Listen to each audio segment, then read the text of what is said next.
It's bright orange, not black, never has been, and it's not a box. The name that every news anchor repeats after every crash. The object that every investigator races to find. The device that supposedly holds all the answers. It's been misnamed for over 60 years. And that's actually the least surprising thing about it. What's inside a flight recorder is stranger, tougher, and more fascinating than almost anyone realizes. By the end of this, you'll never watch a crash investigation news segment the same way again. There are actually 2 of them on every commercial aircraft. Not one. 2 separate devices, doing 2 completely different jobs, mounted in 2 different locations inside the tail of the plane. The phrase black box gets used like it refers to a single object. It doesn't. It never did. The first is the flight data recorder. Its job is to capture the physical state of the aircraft every single second of flight. Airspeed, altitude, heading, engine, thrust levels, control surface positions, cabin pressure, vertical acceleration, flap settings, landing gear status. Over 1,000 individual parameters, sampled continuously every second the plane is in the air. Think about what that actually means.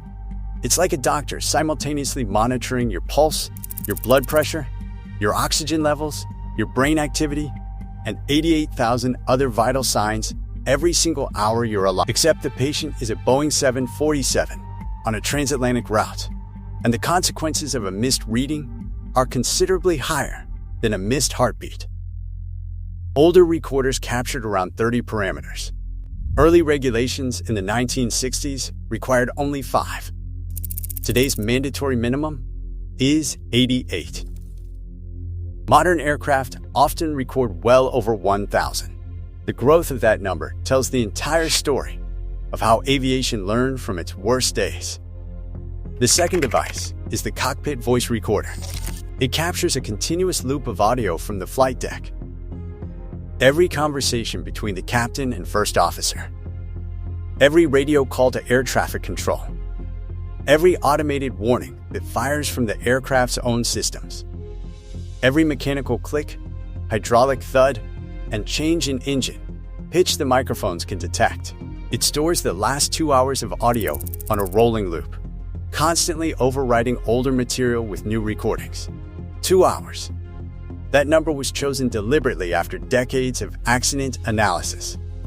Almost every accident sequence from the first detectable sign something is wrong to the moment the aircraft stops moving falls within a 2-hour window.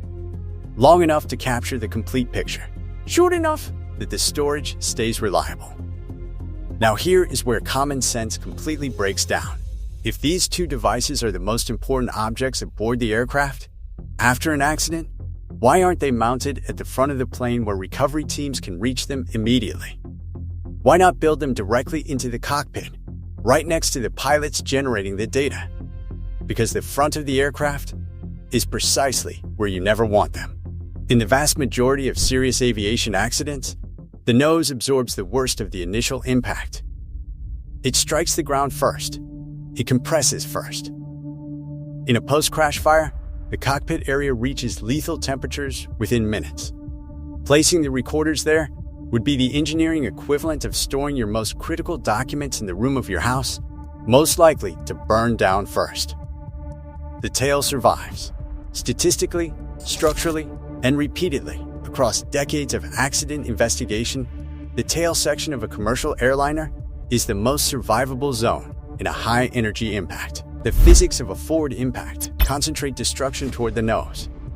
The rear of the fuselage frequently remains relatively intact, even when the forward sections are catastrophically damaged.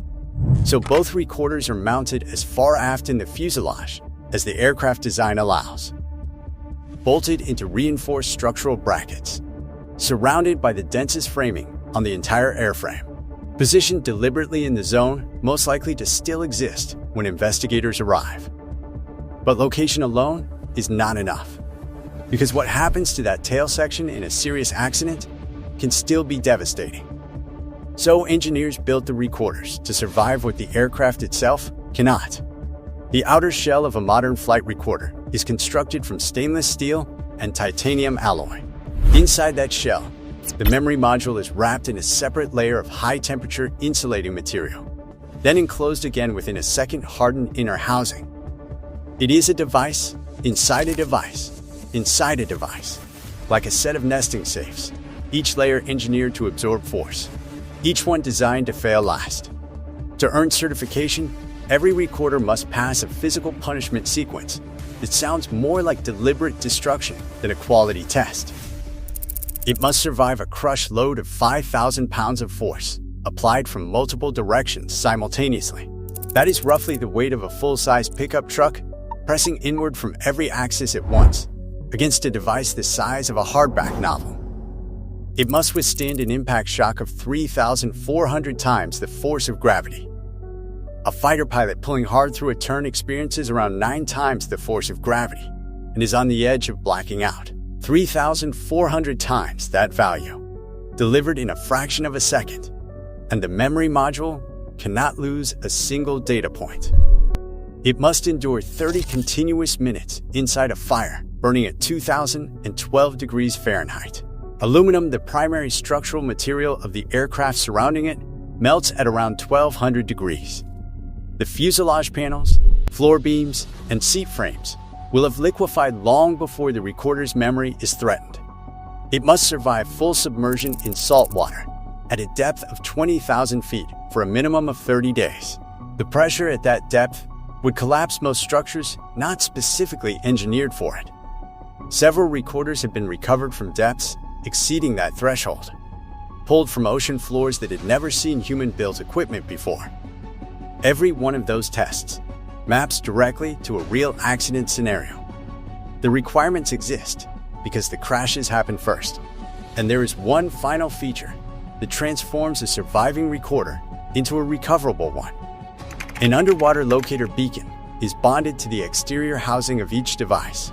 The moment it contacts water, a battery triggers automatically and begins transmitting an ultrasonic pulse at 37.5 kilohertz. 1 ping per second.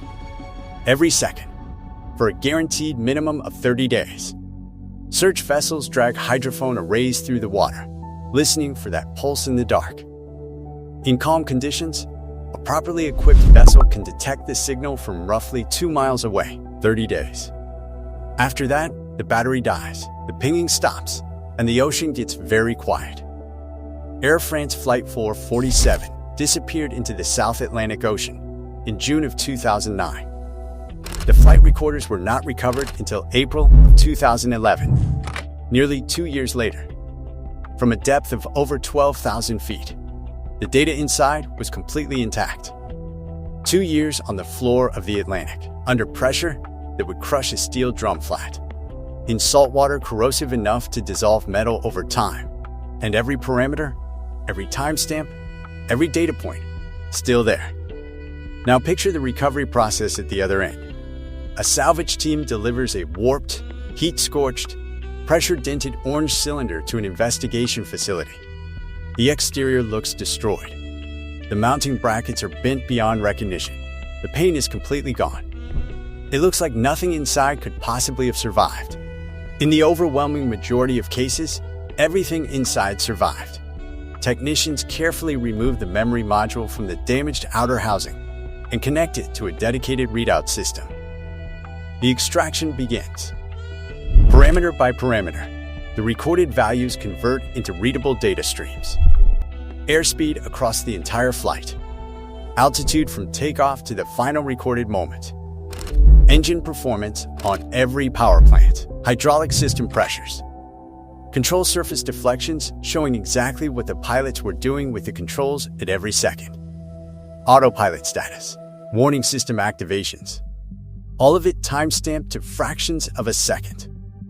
Then investigators synchronize the voice recorder audio against that data timeline. At 31,000 feet, the flight data recorder shows a sudden drop in hydraulic pressure. 3 seconds later, the cockpit voice recorder captures an automated warning tone followed by the captain's voice. 8 seconds after that, the altitude trace begins an uncommanded descent. The control inputs change. The airspeed diverges from the expected value. Second by second, the final minutes of the flight reassemble themselves from raw data into a precise sequence of events, not estimated from wreckage patterns, not reconstructed from witness accounts, built from measured values, recorded by the aircraft itself, accurate to fractions of a second. That capacity to know with certainty exactly what happened and exactly when is what permanently changed aviation safety. Not the orange shell, not the titanium casing, the data, the undeniable, continuously recorded, timestamped data. Before flight recorders became mandatory, accident investigation was largely forensic guesswork. Investigators studied wreckage, interviewed survivors, tested component failures in labs, and built probable cause narratives from incomplete evidence. Sometimes they got it right. Often, the true cause remained uncertain. Flight recorders closed that uncertainty permanently. They turned probable cause into confirmed cause. And confirmed cause means targeted fixes, not broad assumptions. Every significant change to commercial aircraft design over the past 50 years carries the fingerprints of something a flight recorder revealed. Ground proximity warning systems came directly from recorder data on controlled flight into terrain accidents. Stall recovery training was fundamentally rewritten after recorder data showed pilots responding to aerodynamic stalls in ways that made the situation dramatically worse. Traffic collision avoidance systems were designed around mid-air collision data, pulled from recorders that survived impacts the aircraft did not. The recorders do not just document what went wrong. They generate the specific, actionable knowledge that prevents the same thing from happening to the next crew. Commercial aviation today carries over 4 billion passengers per year. The fatality rate per mile traveled is lower than almost any other form of transportation on Earth. That safety record was not built by constructing better aircraft alone. It was built by learning ruthlessly from every accident. And the flight recorder is the primary instrument of that learning.